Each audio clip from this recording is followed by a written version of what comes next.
All right, hey folks, Buck here, Buckman Hangout.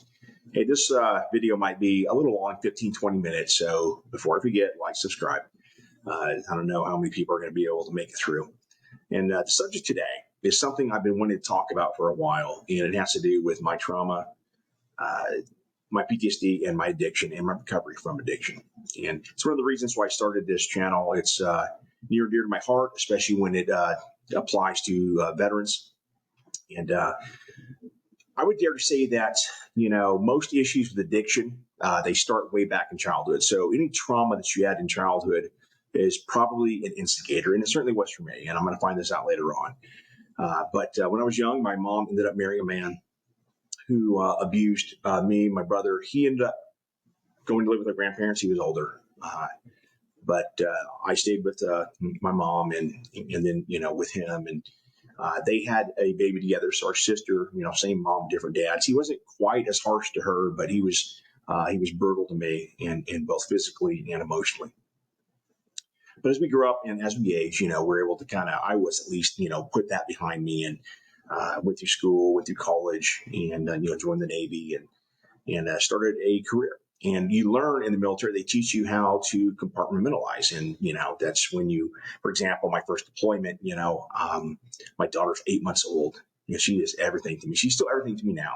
But she was just a little baby, and it was so hard to leave, And so, but the moment, you say goodbye, tears flowing, you get up to the aircraft and you got to man up and you got to put it, in a box back here, and you got to do your job.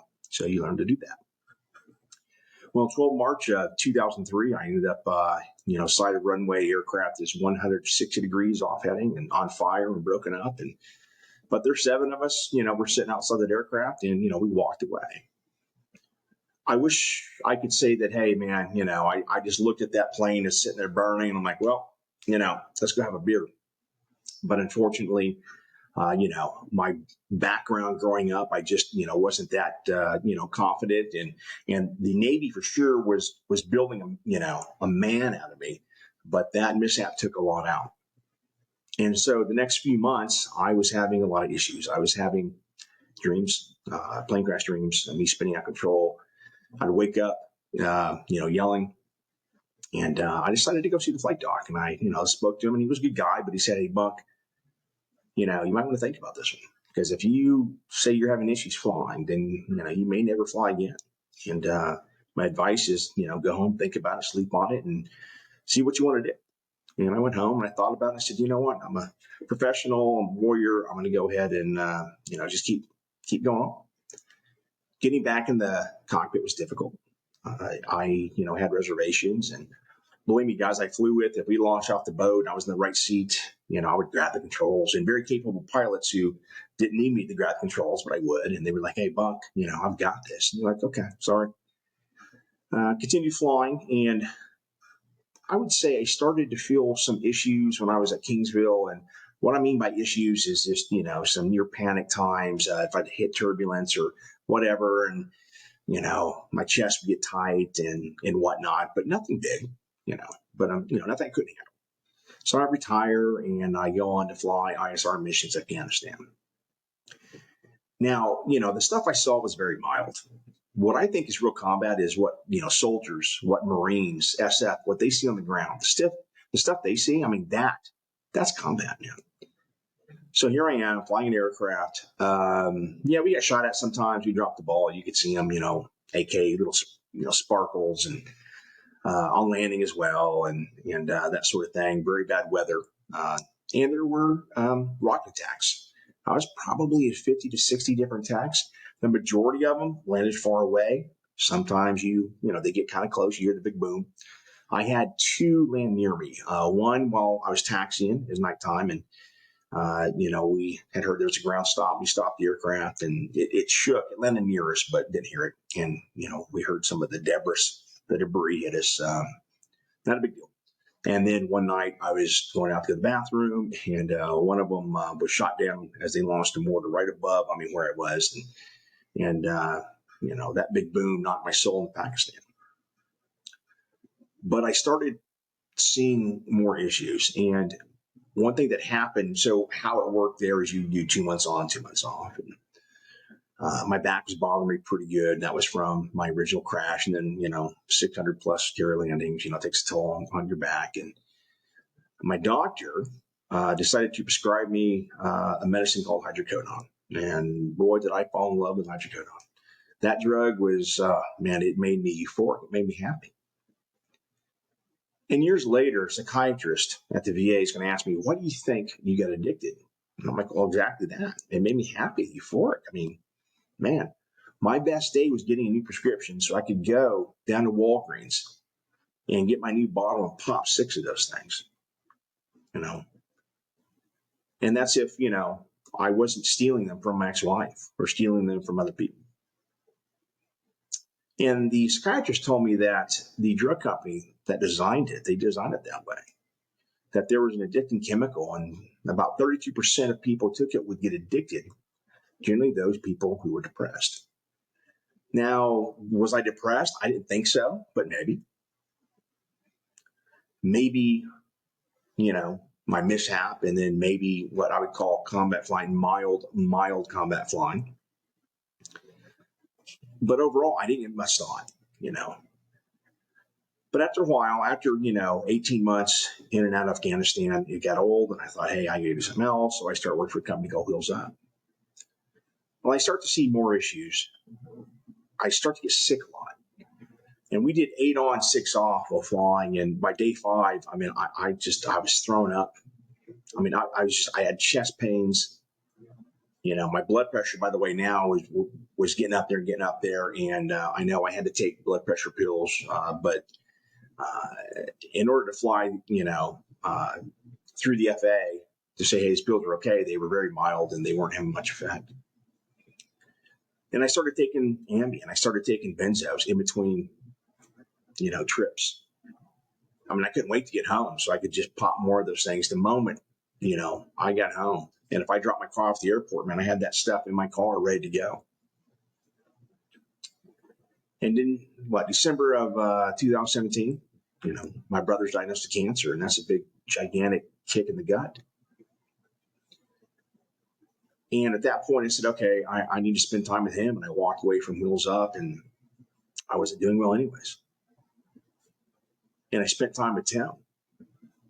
And I was able to kick the hydrocodone habit and the benzo habit, but not the Ambien. I started flying net jets, and the only thing I took was Ambien. But I tell you what, I could never sleep. I went 3-4 days without sleep. And if I didn't have Ambien, forget about it. And I started noticing again the feeling of my heart's blood in my chest if I hit turbulence. It was brutal at times. You never would have known left seat because I was very calm. But on the inside, I was not. And when Tim passed away in July of 2019, I had to back off from flying. I just wasn't in a good place. And I decided, it's time to move. And I was married, but I filed for divorce after 25 years. And my marriage had been failing for 5 years. And, my brother, before he passed, was like, he makes so happy. So I thought, you know what, I will, I'll file for divorce and I'll move to California and I'll be happy. And it didn't make me happy. But I did go to the VA. And I brought with me, for the first time, my safety investigation of what happened in my mishap. I never did before because, one, I was embarrassed that one got away from me. I was in the right seat. I didn't do it, but I also didn't recover in time to save the jet. I saved 7 lives. At least I look at it that way. But I brought it in, and they looked at it, and that's when I saw the psychiatrist and the one who asked me, why do I think I was addicted to hydrocodone?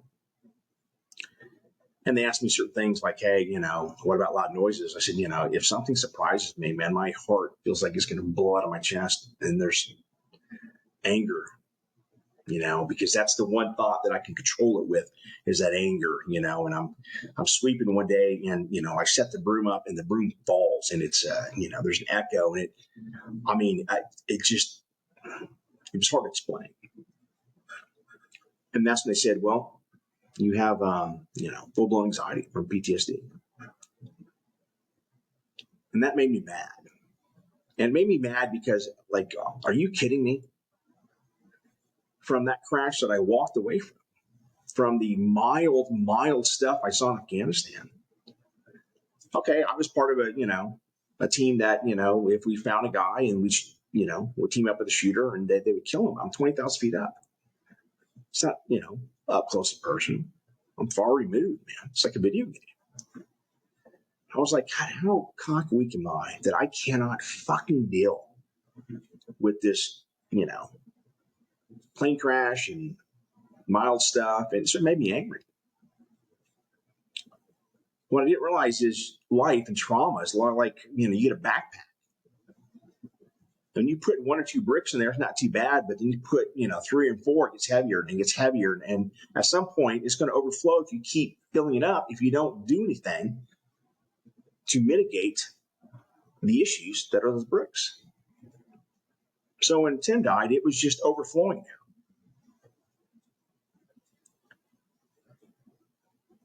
And I really didn't address the problem. So I thought the problem was, okay, it has to do with my crash. And so I went to therapy because they recommended therapy. So I went. And I thought, I've been having these airplane crash dreams for like 17 years, nonstop. They weren't daily anymore. They were a couple times a month. But I still had them. Either I'm at the controls of an aircraft or I'm seeing an aircraft crash and bodies, which is odd because no one died in mine. So I did EMDR and it worked. I was like, wow, man. I mean, I can count on one hand since May of 2020 of how many plane crashes dreams I've had, and it's maybe 2. But the thing is, I didn't feel better. I didn't feel like, hey, I'm doing well. I used my brother's death as an excuse for bad behavior, treating women poorly, dating this woman and that. And I'm going to meet someone who I fall madly in love with, and she falls madly in love with me. What she didn't know and what I didn't know was, she was about to, go on Mr. Toad's wild ride because Monkey was about to find a drug that made him feel strong, made him not feel weak anymore. So I had tested for low T and I started doing testosterone. Okay, great. Then a buddy of mine who I had met, he's a former Navy OD, big old muscular dude. He goes, hey, man, you should do this. This drug is called Trenbolone or Tren, type of steroid. Gets you jacked, makes you muscular, strong. And I go, I don't know. I do some research, and I'm like, there's a lot of bad effects like roid rage. And he goes, man, I don't get any of those, except I get the sweats. And now I know he lied to me. He has his own issues, his own demons. So I decided, okay, I'll do this. It's not like you would inject Tren into your leg and all of a sudden you felt euphoric, man. But you start to get jacked and you start to feel strong and you start to roid rage. And my God, that I raged. That poor woman who did her best to show me love, what it was like to be loved. The more she loved me, the more I pushed her away, the more I hated her. I mean, deep down, I absolutely fell in love with her. But I was not ready for any sort of love.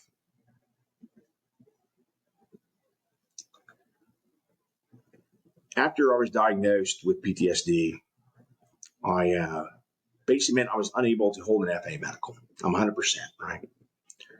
So I didn't work for 2 years. And, idle hands.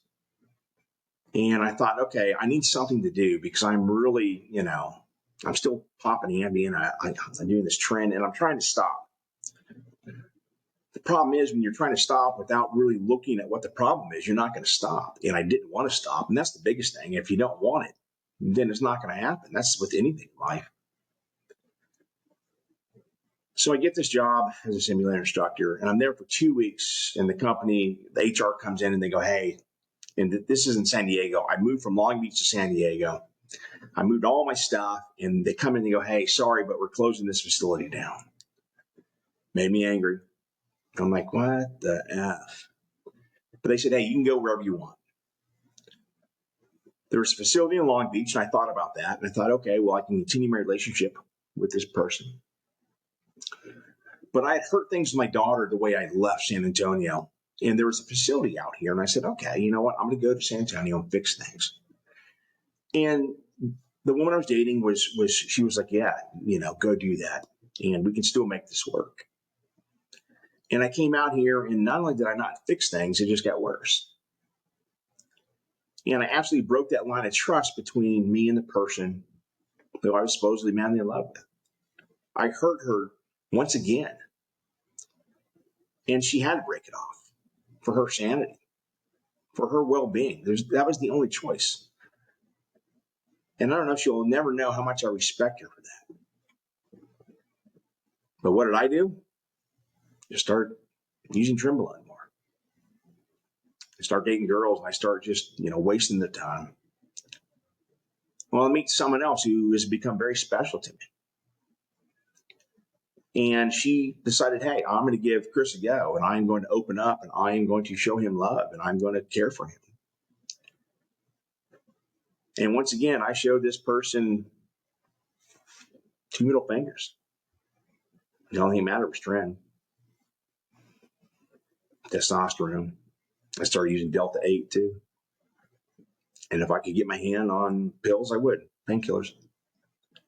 I know my daughter would come over and look sometimes. She knew I was on this stuff. And I would hide it in places like my ARs where they wouldn't look. In September of 2023, things got really bad for me because I just kept using it. I was roid raging, out of control. How do I know I was out of control? Because I got arrested. Naval officer, aviator, And what happened this day was I got upset at something, girl I was dating. And I went to her door, and, I don't know what it was. I think it was over. We had gone shooting, and she had one of my guns, and I wanted it back. And she felt I wasn't in the right mind to have it, and she was correct. So I was so angry and pissed. I was hitting and kicking her door. She still has that door. It's a metal door, and there's dents in it. Dents that I put there. I'm a 6 foot, 225-pound dude, and I was hitting that door, raging. Scared the crap out of her. So she called the police, of course. She probably had every right to shoot me through that damn door. Spend, day in jail. It just made me angrier. But my family was like, hey, you know what? I think it's time. Intervention. And they knew one person. They believed there was one person out there who could convince me, and that was the person I had dated in California. And probably against everything she felt, she called me and said, hey, I think you need to go. And I didn't want to. I didn't want to go. And then on 30 September of 2023, I unfortunately OD'd. And my kidneys stopped functioning, my liver stopped functioning, and I had my third heart attack. And once again, person who I dated and family were like, hey, you need to go to rehab. And at this time I said, okay, I'm going to go. And in rehab, I ended up with a therapist, and she was absolutely amazing. And the first day we talked about everything, and I told her my story, and she said, you're like a broken puzzle, and we're putting you back together. But sometimes there are pieces that are missing, and we have to put those pieces. We have to create pieces to put them back to fix you. And she felt I had adequately looked at my mishap. I was working on my brother's death, but I had not addressed the elephant in the room. And that was the childhood trauma. And so I went in her office one day, and there was a chair, empty chair. So she called it the empty chair. And there's my chair. And she stood up and said, I'm going to stand in the corner of the room. And you're pretend like your stepfather's there, and you are going to tell him how he disappointed you, how he hurt you. And I thought, this is ridiculous. I don't want to do this. This is stupid. She's like, I'm going to do it. And she stood in the corner, and I started, and I'm like, I feel like an idiot. And she's like, I'm not here. said, okay. So I start to tell the empty chair where an invisible Jim is sitting, and in 20 minutes, I'm screaming. I'm surprised to have people come in. I'm crying. And that night, she said, I want you to write him a letter. You're not going to mail it to him, but you're going to write him a letter. You're going to tell him all the bullshit that he did. And I did. And after 20 pages, I had to stop because my hand was cramping. The tears were flowing. And at the end of that, the next day, it felt like an 800-pound gorilla was off my back. It felt like of those overflowing bricks in my backpack, almost all were gone. It allowed me to focus on what I was there for, right? To stop using that crap. And I did. The one thing about addiction is that if you don't really want it, you will lie and you will tell people, hey, I'm going to stop. And I did. I told my daughter, I told my ex-wife, my ex-girlfriend, my mother, my sister, I told them that I would stop. And I lied to them all. I lied and I lied. So when I finished rehab and I came out, first person to text my daughter, she didn't answer. And then next, I was going to tell the girl who I dated in California, the girl whose relationship that I run. And she was very hostile towards me. I'm going to find out that she found out some things that I had done behind her back. And I hurt her all over again. We're not even together. She trusted me with certain things, and I destroyed that. I take full responsibility for it. It took some time to come to grips with that. I really wanted people when I came out to go, hey, look at me. I'm better. And monk, But when you cry wolf over and over, people don't believe you. But my daughter and my ex-wife, my family, and even my good friend, and we are good friends now, who I dated, they gave me a chance. And I was able to show them that, hey, not that I changed into someone new, I went back to who I once was a long, long time ago. And I stopped using.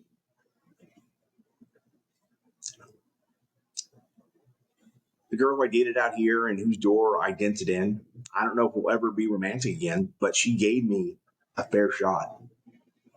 And I didn't disappoint, and we are very good friends. And for that, I thank her.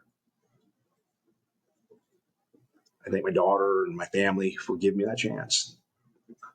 It means everything to me. The woman in California who I hurt very badly, and even post rehab, I hope she knows that it's been difficult, but I am sorry. And that's why I talk about this, so that people understand, hey, that it can happen to anyone. It can happen to doctors, lawyers, Navy pilots. And that if you really want to get better, you can. You just got to reach out, get help. Use people near you, the people who love you, because they will help you. Okay. In the future, in the near future, I'm going to have a young man on, and I talked about this before, who was involved in a helicopter crash. And of the 4 people, he was the only one who survived, and he's paralyzed from the waist down. He experienced trauma that is unlike anything that I never have. But when we talk about our feelings and experiences when it comes to dealing with trauma, a lot of it sounds the same. And I can't wait to hear his story and share it with you guys. And I hope that maybe one person, listen to this whole thing and they hear what I'm saying. And if you're addicted, man, get help. Want it, Want it more than anything you've ever wanted, and you know, find your place with God. You can do it. I did it. Okay.